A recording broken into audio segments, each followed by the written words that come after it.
Maxim Integrated Products is the name of the company. They reported a jump in quarterly and year-end profits after the bell last night. The integrated circuit maker said it earned 26 cents a share in its fiscal fourth quarter. That was a penny better than expected, 9 cents better than last year. Revenues were up 61% to $257 million. Net income climbed by 58% to $82.9 million. Joining us to talk about his company that he founded is John Gifford, Chairman and CEO of Maxim Integrated Products, joining us from California. Good to see you. Thank you for joining us. You're welcome, Bill. Your report reminds me, although on a different scale, of the Cisco report. I mean, you know, you guys are firing on all cylinders right now, aren't you? Well, we are. In fact, one of the reasons is because Cisco and ourselves are fundamentally in the same business. Right. I mean, you know, there have been questions about whether we're going to see a slowdown in demand as the economy slows down. We're not seeing that at all right now, are we? I'd like to comment on that a little bit. The idea of a cycle is, in my mind, not correct. We're actually in the beginning periods of the information age, and this is analogous to, in civilization, history of civilization, the period of the Iron Age, the period where oil and autos drove the economy, even the Industrial Revolution. This is a period that pales those in terms of the opportunities and the duration of it. I don't think of it as a cycle. I think that we are providing information that is enabling not just companies but nations.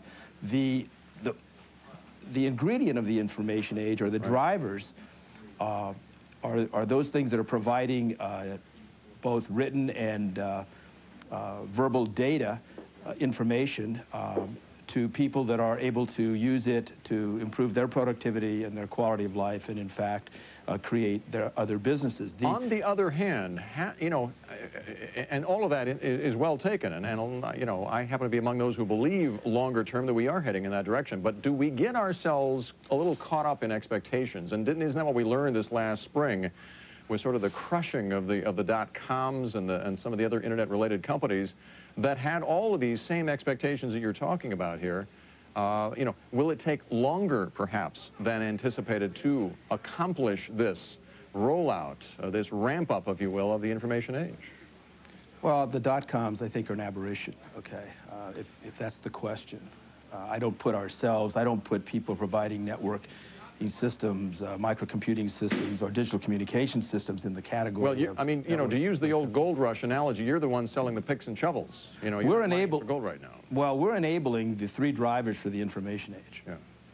You have 1,800 different products out there, and I was reading, you introduced 380 of them just in the last year, more than one each day. Do you meet customers' specific needs, or how does that work? Yes, we do, and that's been the key to our success, is that we've been able to introduce more products per year than any other of our competitors for the last 12 years. And it has to do specifically with understanding what our customers need to create new boxes and new ways to process information.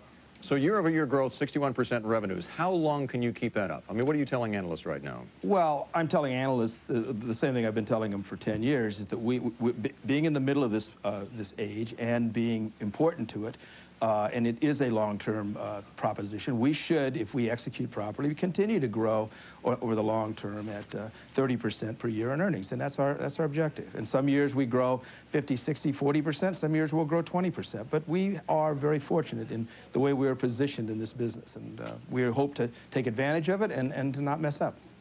So far, so good. Mr. Gifford, nice to see you. Thank you for joining us. You're welcome. John Gifford, founder, chairman, and CEO of Maxim Integrated Products, joining us from Stanford, California today. Here's what the stock's done over the past year. Today, it's up another 10% at 74.25. And as I mentioned, I mean, if you look back, I look back at a chart that goes back to the 80s. Here's a company that has had stock splits, 2-for-1 splits, 95, 97, and 1999. So it's made somebody a lot of money. Coming up, movie critic Joe Morgan.